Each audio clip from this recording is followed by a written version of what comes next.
Bueno, ahora pasamos a dar la palabra a Emilio Gamón.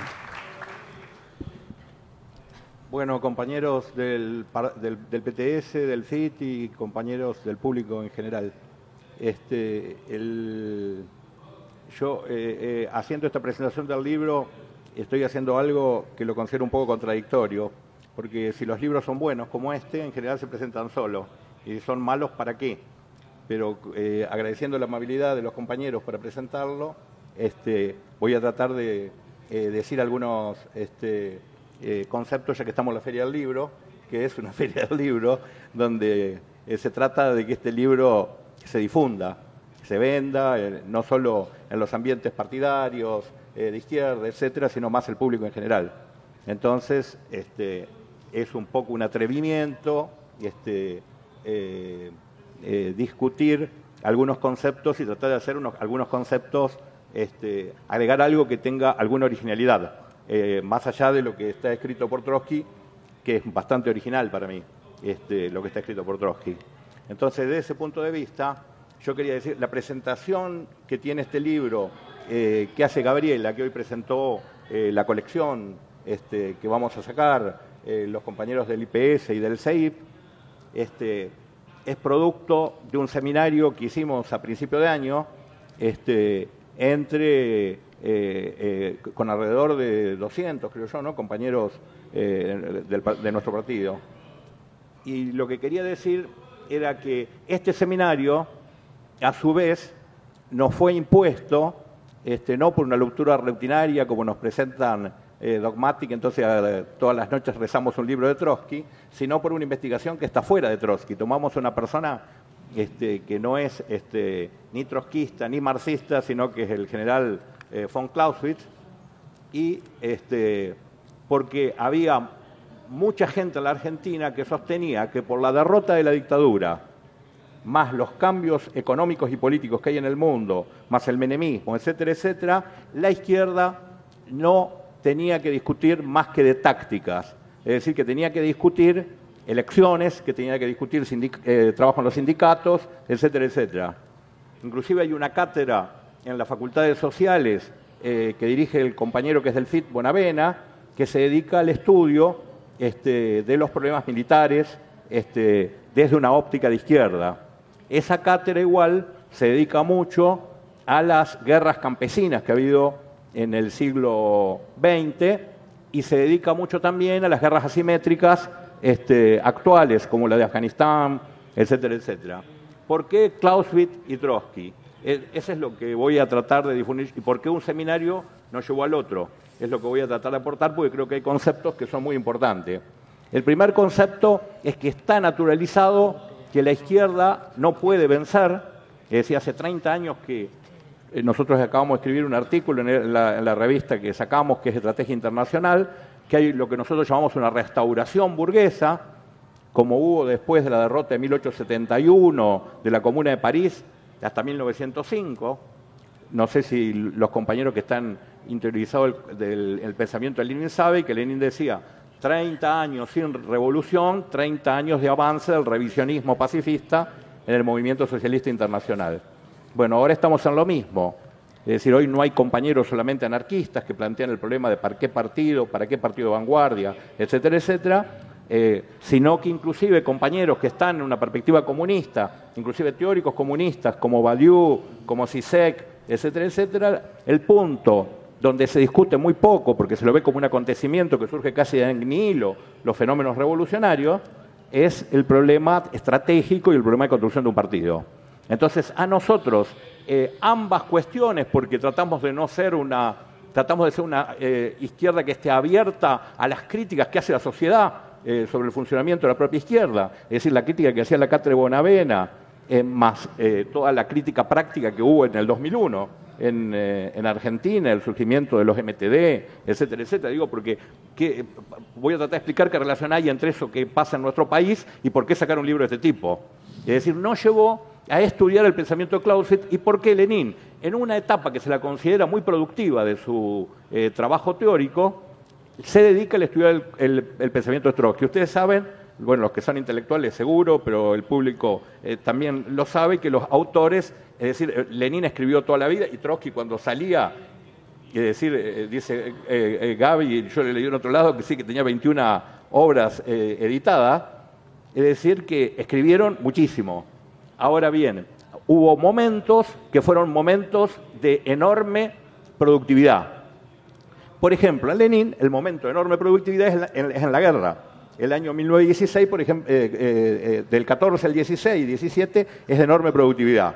Es cuando Lenin, en contra de su visión que le concedía mucho al materialismo burgués, vuelve a releer los cuadernos de Hegel, y un teórico de derecha, Carl Schmitt, llega a decir que Lenin es la única persona que entendió, bueno, para sus propios objetivos, no importa, digo el hecho, que es la única persona que leyó bien a Hegel en el siglo XX.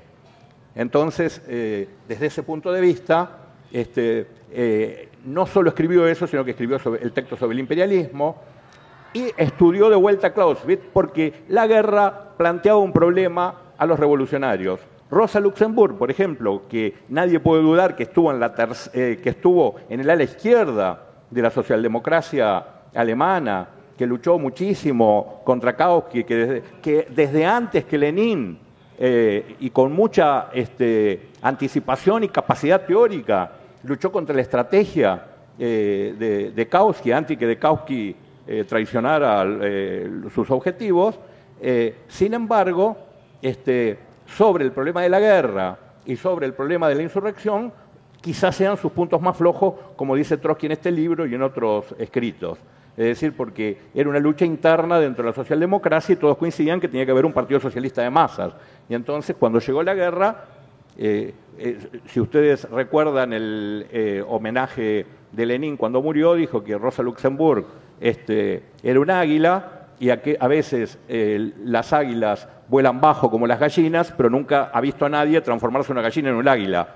Es decir, se refería a los puntos fuertes y a los puntos débiles. El punto fuerte, eso no le quitaba ser un ave, porque nadie puede... es un movimiento vivo del proletariado donde el marxismo y los intelectuales tratan de asumirlo, y entonces nadie tiene el conjunto de la teoría marxista. Una de las grandes tragedias hechas por el estalinismo, que el diálogo entre Luxemburg, Trotsky, Lenin, etcétera, etcétera, fue interrumpido por decenios, y casi que en un sentido sigue interrumpido hasta ahora.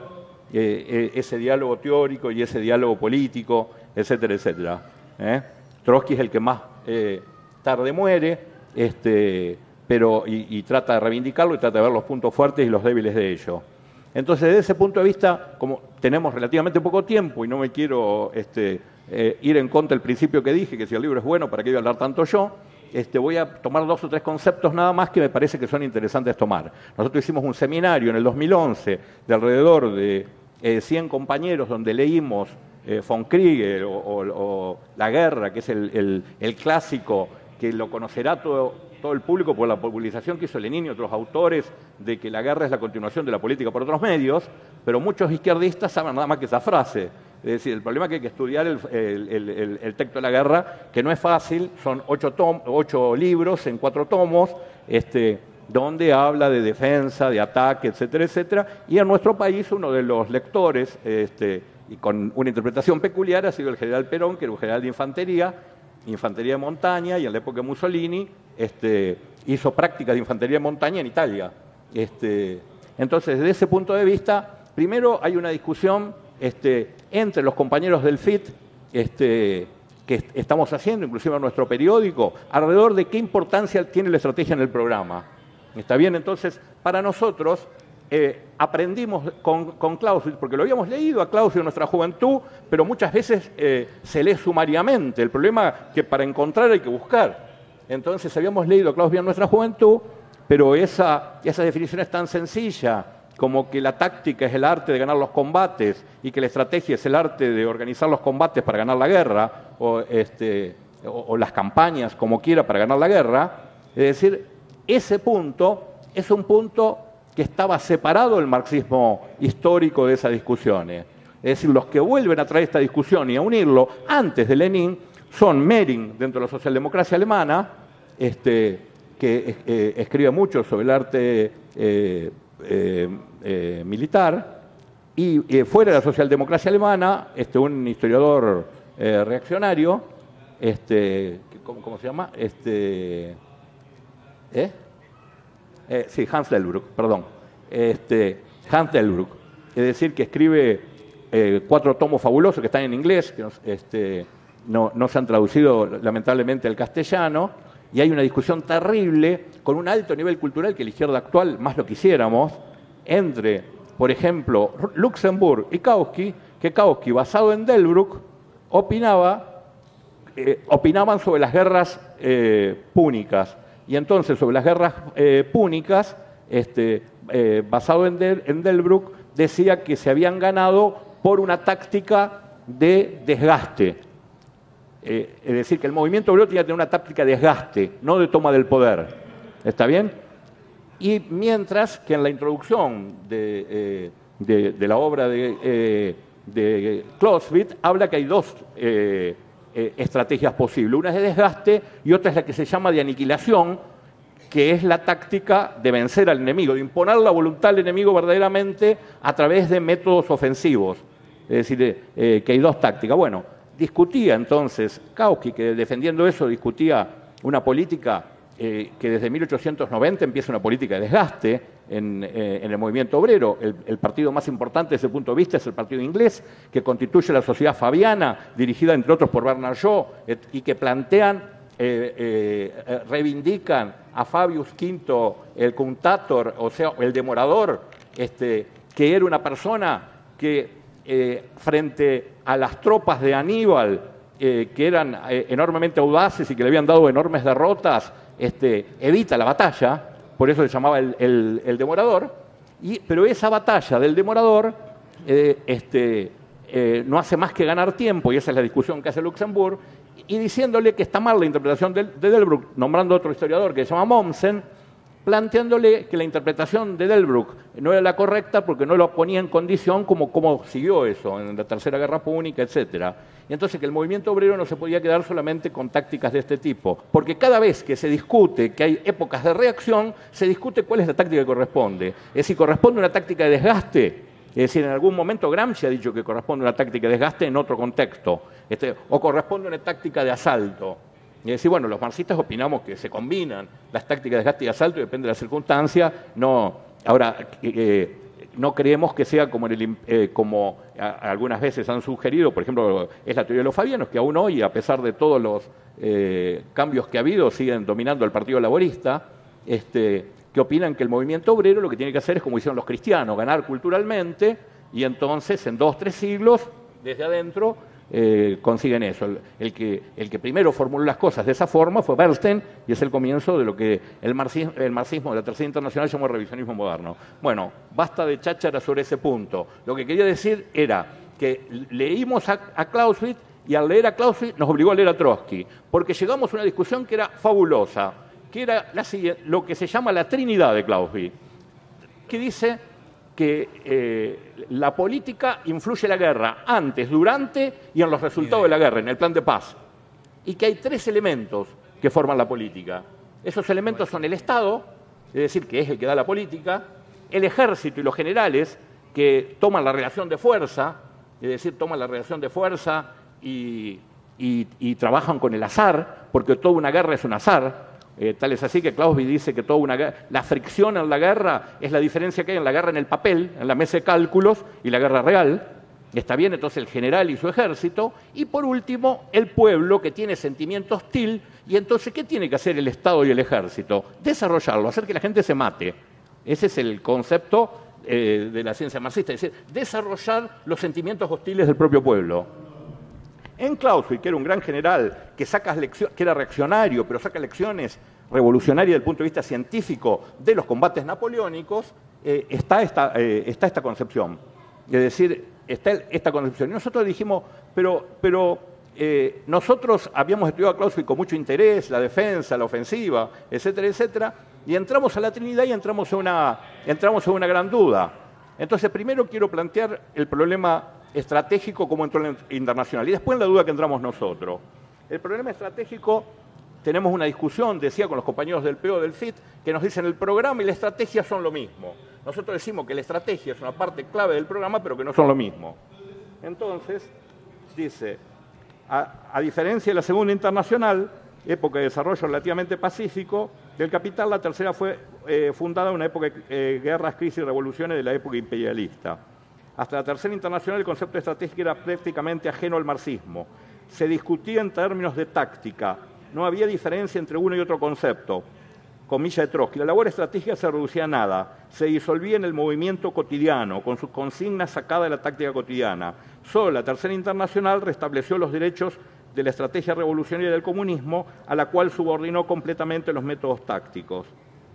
Y luego agrega que con Buhari y Stalin el problema fundamental del programa, es decir, la estrategia del golpe de Estado revolucionario, es decir, las condiciones y los métodos que conducen a la insurrección propiamente dicha, a la conquista del poder, es examinada secamente y con parsimonia, y le hace una crítica de que Buhari dice cosas sentido común. Dice, ¿qué tiene que tener un partido revolucionario? Trabajo sobre el movimiento obrero. Dice, eso es muy interesante, pero ¿a quién le sirve? Desde ya. Tiene que tener trabajo sobre el campesinado, tiene que tener trabajo sobre los estudiantes, sí, tiene que tener trabajo sobre toda la sociedad. Pero ¿cómo se hace? Es decir, y ahí empiezan los problemas de la táctica y de la estrategia.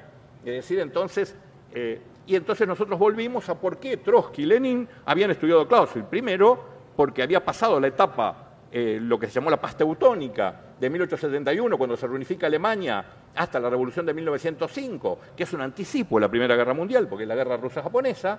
¿Por qué habían surgido estas teorías, estas discusiones entre Kautsky y Rosa Luxemburg, etcétera, etcétera?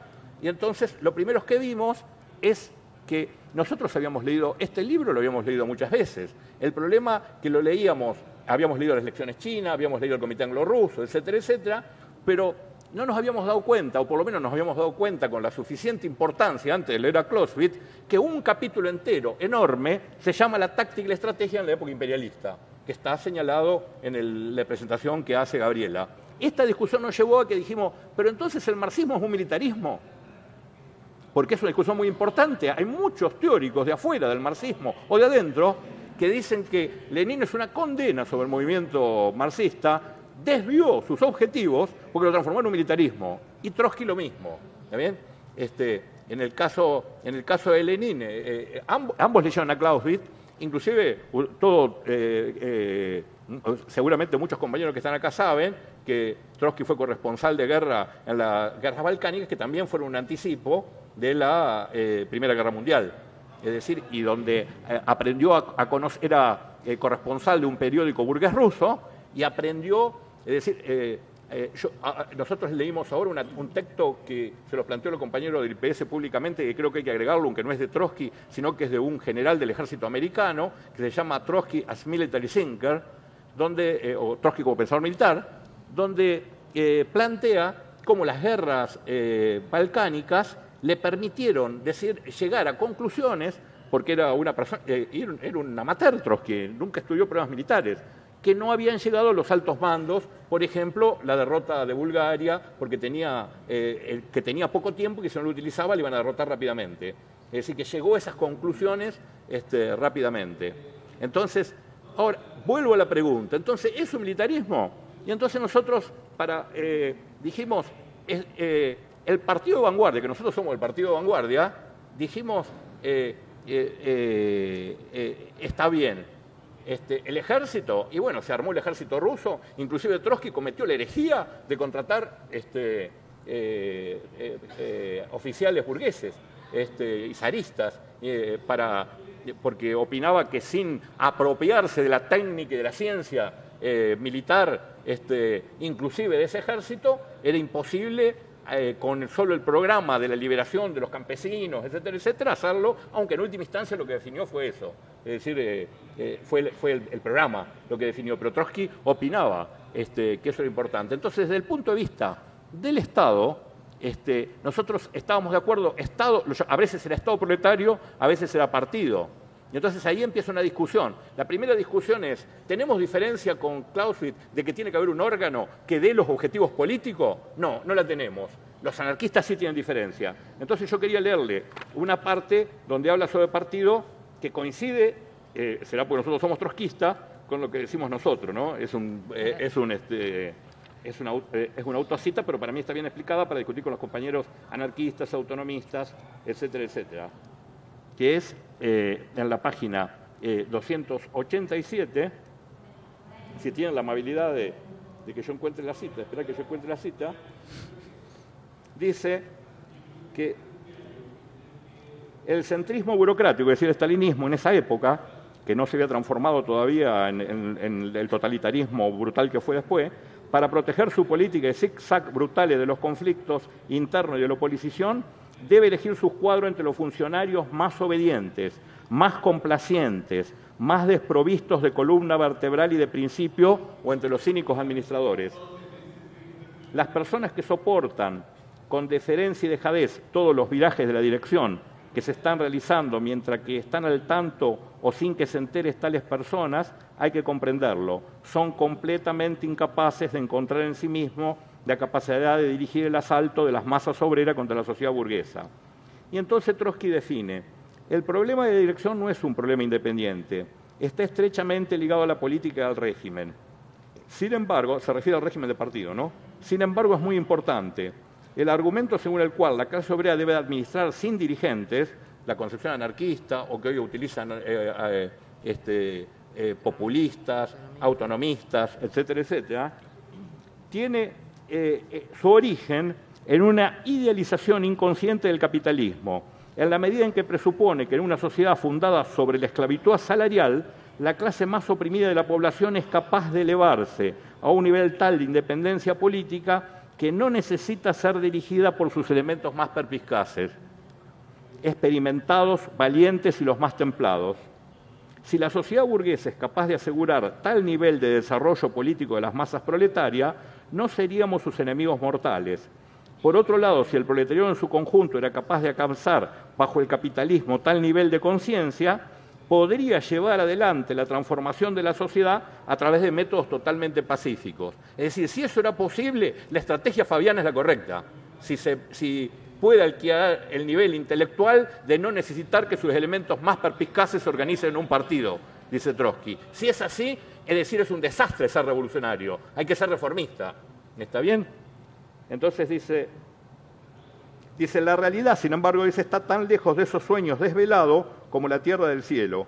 La revolución es necesaria precisamente para arrancar a las masas populares del atraso y la ignorancia.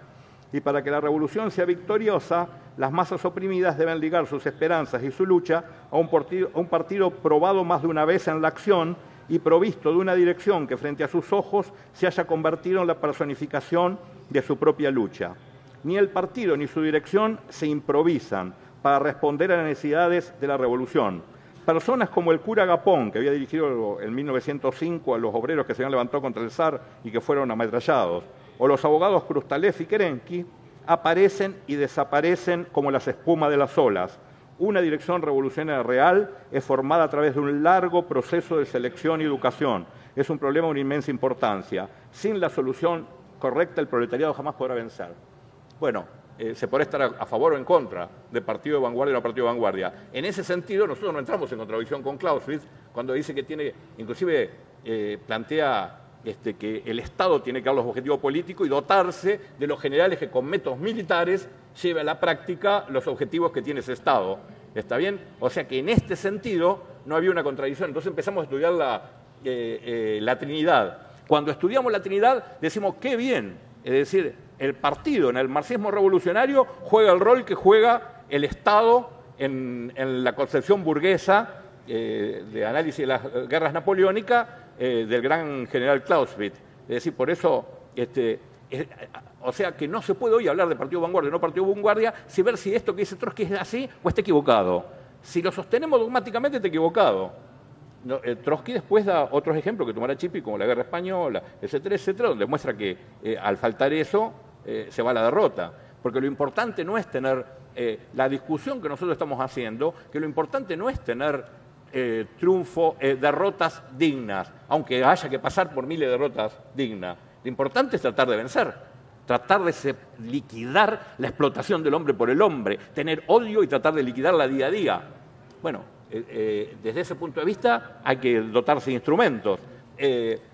Para la lucha entre estados, Clausewitz plantea que el Estado tiene que dotarse de instrumentos, es decir, el Estado mismo que da la política en todo momento y los generales y el ejército que la llevan adelante, es decir, que en función de los objetivos políticos conducen la estrategia, es decir, organizan los combates para la definición de Trotsky que da estrategia, que dice que la estrategia es el arte de vencer. Es decir, la estrategia es el arte de vencer. Es cómo se ponen los distintos triunfos tácticos. Por ejemplo, en un país táctica y estrategia son términos relativos. Es decir, por ejemplo, una huelga puede ser estratégica para ganar una rama y un sindicato. Y para eso hay que aplicar tácticas, que es, entre otras cosas, estar ligado a los trabajadores de esa fábrica, de ese sindicato, etcétera, etcétera. Bueno, esto ad infinitum. Entonces, desde ese punto de vista, sobre el problema del Estado no tenemos diferencia con Clausewitz. Pero había otro problema, que nosotros dentro de los trotskistas somos los más libertarios de todo y tenemos un gran orgullo desde ese punto de vista. Tal es así que le dimos al problema de los soviets, de los consejos obreros. Es decir, nosotros tenemos una confianza absoluta en eso, a tal punto que lo hemos llevado al terreno, es decir, de la estrategia. ¿Cómo utiliza el pueblo un tipo que es muy inteligente como Clausewitz? Clausewitz le da mucha importancia a la resistencia que hacen los españoles a Napoleón. Todos los compañeros que estudian historia de acá, etcétera, sabrán que fue una resistencia heroica, tremenda, y en última instancia muchos consideran que uno de los puntos centrales por el cual Napoleón llegó mal a Rusia y terminó destrozado, por la enorme resistencia que hicieron. Hay libros que han salido ahora, que no están traducidos al castellano, donde habla que se hicieron 600 milicias para resistir a Napoleón. Milicias con una conciencia contradictoria, que Buñuel lo reflejó en su película, que dice, la gente gritaba viva las cadenas, es decir, que preferían las cadenas de la opresión feudal antes que la liberación que le traía Napoleón. Viva las cadenas, grita en una película de Buñuel, es decir, que está expresando esa contradicción que hay, en el cual los españoles triunfan nacionalmente y son derrotados socialmente. Vuelve la restauración borbónica, pero triunfa nacionalmente porque ya la lucha de Napoleón después de la Revolución Francesa era una lucha de agresión, es decir, aunque tenía llevaba constituciones y códigos civiles, etcétera, etcétera. Entonces motivó a una contraataque nacional ese punto. Entonces, viendo ese punto, nosotros decimos, pero ¿cómo puede ser que nosotros, que somos los sovietistas, los consejistas, que estamos a un punto de transformarnos en Corsi, en la izquierda? No, es un chiste que espero que no lo tomen los compañeros del PO, etcétera, y los otros compañeros que utilizan para tomar pequeños detalles que estamos diciendo, si están acá. Pero que nosotros tenemos mucha diferencia en ese punto, porque nosotros lo reivindicamos mucho. ¿Cómo puede ser que estemos reivindicando un general reaccionario como fue Clausewitz? Y entonces fuimos y dijimos, la contradicción viene de origen, no tenemos nada que hacer, dijimos. Y fuimos a leer a Trotsky, a ver si, como nos dicen muchas veces compañeros de la izquierda, los soviets son instrumentales. Si vos lo tenés bien y si no, otra cosa. La clave es tener un partido revolucionario, que es lo que leí antes. ¿Está bien? Y Trotsky dice... dice, el carácter revolucionario de la época no consiste en que permite en todo momento realizar la revolución, es decir, tomar el poder. Este carácter revolucionario está asegurado por profundas y bruscas oscilaciones, por cambios frecuentes y brutales. Esto, por otra parte, deja de lado el que dice que Trotsky siempre veía que había una revolución a la vuelta de la esquina y todas esas discusiones tontas que muchas veces tenemos a la izquierda, etcétera, etcétera. Si no se comprende de una manera amplia, generalizada, dialéctica, que la actual es una época de cambios bruscos, no es posible educar verdaderamente a los jóvenes partidos, dirigir juiciosamente, desde el punto de vista estratégico de la lucha de clase, combinar legítimamente sus procedimientos tácticos, ni sobre todo cambiar de armas, brusca, resuelta, audazmente ante cada nueva situación. Este objetivo está indisolublemente ligado a la autoorganización de las masas, como lo hicieron las masas rusas bajo la forma de soviet, organismos que no aparecen por decreto, como intentó el estalinismo en Cantón, luego de haberse negado durante años a impulsar su formación entre las masas. Durante años se negó. En la acción las masas deben sentir y comprender que el soviet es su organización, de ellas, que reagrupa sus fuerzas para la lucha, para la resistencia, para la autodefensa y para la ofensiva. No es en la acción de un día, ni en general en una acción llevada a cabo de una sola vez, como pueden sentir y comprender esto, sino a través de experiencias que adquieren durante semanas, meses, incluso años, con continuidad o sin discontinuidad. Y acá dijimos, el marxismo no es un militarismo, porque aunque este hombre, Clausewitz, le diera mucha importancia a la guerra-guerrilla como táctico auxiliar, aunque planteara reformas para que haya una milicia popular en Alemania, porque opinaba que si no Napoleón los volvía locos, etcétera, etcétera, siempre veía al pueblo y a los trabajadores, que no estaban determinados todavía mucho del pueblo en esa época, porque al comienzo de las guerras napoleónicas, como un elemento decorativo. Es decir, no era el elemento central. Entonces había una diferencia central entre los que queremos que el partido ese que dije antes es un elemento de la cadena de acontecimientos que empieza en el comité de fábrica, que surge en el sindicato, que a veces se transforma en interfabriles, que a veces se transforma en consejos obreros, y que sus elementos más perspicaces, si no se organizan con un programa y una estrategia en un partido, muchas veces, aunque estén todos los otros elementos, está condenado a la victoria. Es decir, que en ese sentido, es el libro que estamos escribiendo con mi amigo Matías Mayelo, es un libro, El marxismo y la cuestión militar. En ese sentido, los marxistas no somos militaristas. Es decir, bueno, y hemos tenido experiencias trágicas en la Argentina, militarismo guerrillero, basado sobre un sujeto que era campesino, que después no era campesino tampoco porque era urbano, etcétera, etcétera, y hemos criticado esas estrategias surgidas al calor de la Revolución Cubana, del Che Guevara, etcétera, etcétera, de muchos combatientes heroicos que, sin embargo, para nosotros estaban equivocados estratégica y tácticamente, aunque son grandes revolucionarios que desde ya respetamos, pero no coincidimos.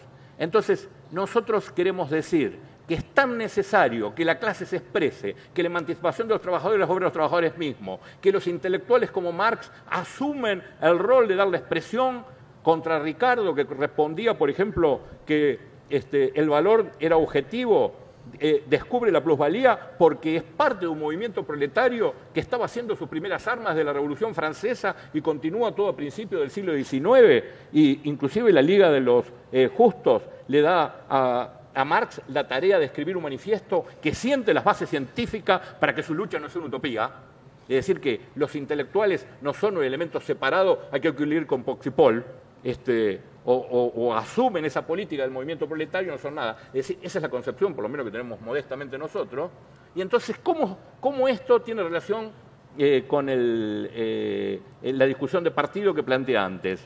Para nosotros solo tiene sentido porque es la continuidad de la autoorganización de los trabajadores. El que plantea que los más perspicaces, valientes y templados no tienen que adoptar un programa y una estrategia común y que solo basta para que espontáneamente surjan en los momentos donde espontáneamente surgen, es decir, en los momentos de guerras, en el momento de hambrunas, en el momento de crisis, etcétera, etcétera, y se desarrollen. Si no hay esa dirección, con esa capacidad, con ese reconocimiento de los trabajadores y el pueblo, etcétera, etcétera, con ese trabajo previo de meses, años, etcétera, etcétera, es imposible. Es decir, nosotros estamos tratando de cuadrar el círculo. Es decir, es probable que cuando saquemos el libro recibamos esa cita. Es decir, porque hay montones de gente que escribe en contra del Partido Vanguardia. No hay nada más desprestigiado hoy que el Partido Vanguardia. No sé, es más desprestigiado que la comida chatarra. Hablar de para la sociedad medicalizada de hoy, yo creo que la comida chatarra y el Partido Vanguardia son las dos cosas más desprestigiadas. Entonces nosotros estamos reivindicando el Partido Vanguardia y estamos diciendo al mismo tiempo que el marxismo no es un militarismo cualquiera, sino que queremos los obvios, queremos que los obreros son capaces de todo, de organizarse, de volcar al zar, inclusive con las limitaciones del Partido Bolchevique en febrero de 1917, etcétera, etcétera, etcétera.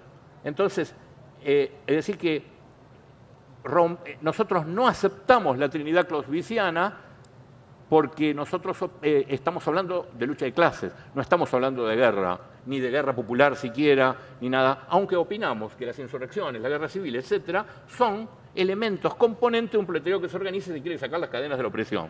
Bueno, con esto punto en esa parte.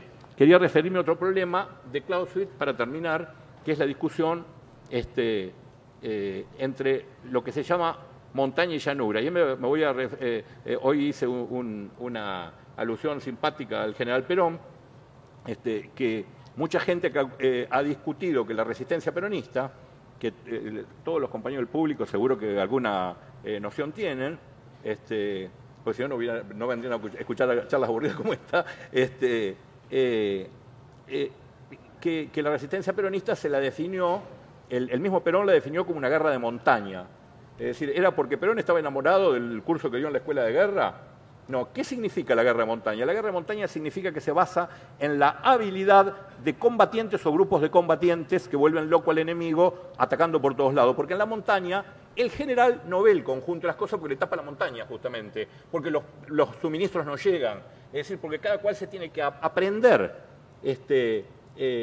tiene que estar lleno de miles de iniciativas individuales. La resistencia peronista, ¿Perón se equivocaba? En un sentido clausiciano creo que no. Estaba diciendo que la resistencia peronista, que empezó con los militares levantándose, que después lo hizo la burocracia sindical y que al final lo hicieron los obreros, empezando por una etapa de boicot a las fábricas y después terminó en una insurrección generalizada, es decir, que tenía combinado el elementos de independencia de clase en Córdoba con elementos de que vuelva el general Perón, es decir, fue todo ese periodo una guerra de montaña en el sentido de que la iniciativa individual había dejado atrás toda la burocracia que dirige el peronismo. Y entonces hubo ascensos, derrotas, etc. Son 20 años larguísimos, pero una guerra de montaña. Trotsky dice que la insurrección es como una guerrilla o como una guerra de montaña. Es decir, donde la iniciativa de pequeños destacamentos es clave. Porque un general en una insurrección, si manda primero una insurrección, va en contra del concepto de solo la huelga general. Porque si hay una huelga general pasiva, la gente está separada, bueno, tomás el poder, sino que viene y te revienta el lugar. Eso pasó en Uruguay, lamentablemente, en el 73, donde el Partido Comunista llamó a resistir en las fábricas y no a tomar ninguna medida ofensiva. Entonces, guerra de montaña es que eso tiene que relacionarse con gente que tome el correo y lo tiene que tomar, con gente que tome la telefónica, etcétera, etcétera, etcétera. La clave de guerra de montaña que hubo en este siglo, como yo, fue la Revolución Española. Cuando se alza Franco en el 36, más que la Revolución, la guerra, es decir, montones de ciudades la ganaron los obreros con su valentía frente a las tropas de Franco y se mantuvieron en el bando de la República por la enorme actividad de los obreros. Entonces ahí empieza, de los obreros y los trabajadores en general, etcétera. Dice que en Madrid la salvaron los albañiles, que ya el ejército, el gobierno había decidido evacuar Madrid y los trabajadores se niegan a evacuarlo y así triunfan. Y hay montones de ciudades donde pasa esto. Entonces, ¿qué nos lleva a esto? Que para nosotros no hay contradicción entre partido de vanguardia y autoorganización de los trabajadores, sino que lo vemos como dos niveles de lo mismo. Es decir, no creemos que las revoluciones las hagan los partidos de vanguardia, creemos que las revoluciones las hacen las masas que toman en sus manos su propio destino. Pero creemos que estamos de acuerdo con lo que dice Trotsky, que los partidos de vanguardia, por tomar a sus elementos más perspicaces, etcétera, juega el rol que jugaron las universidades en las grandes revoluciones burguesas, como la de 1648 en Inglaterra o la de 1789 en Francia. Es decir, que toma los elementos más perspicaces, lo utiliza alrededor de un programa, etcétera, etcétera, y esos partidos, desde ya que pueden degenerar y causar monstruosidades, pero la clave no está en el partido. Acabo de leer un libro de un ex gramsciano argentino, que ahora es una persona que rompió de los 80, rompió con el marxismo, pero que es una persona muy inteligente, que es enemigo mortal de Lenin. Empezó con una crítica a Lenin que se llama Oscar del Barco, que lo acaba de editar la Biblioteca Nacional, donde opina que todo el problema está en Lenin, inclusive en su libro El hacer. Es un idealismo puro, porque del libro surge el Gulag, del libro El quehacer. Ya en 1902 casi está prefigurado. Es decir, nosotros vamos a criticar estas discusiones. Han salido dos libros sobre los gramscianos argentinos últimamente, uno de Aricó, Las 9 elecciones que dio en México, y otro del Barco, donde está su obra del 77 al 80, una obra sobre la dialéctica que es muy interesante, y una obra contra Lenin, que es menos interesante para mí, pero que es interesante discutir esa concepción, y donde todos los problemas están en Lenin, en las ideas de Lenin. Lenin siempre optó por las soluciones autoritarias, científicas, es decir, y no luchó porque las masas lo hagan solo. Entonces no hace ningún balance, por supuesto, lo que pasó en el siglo XX.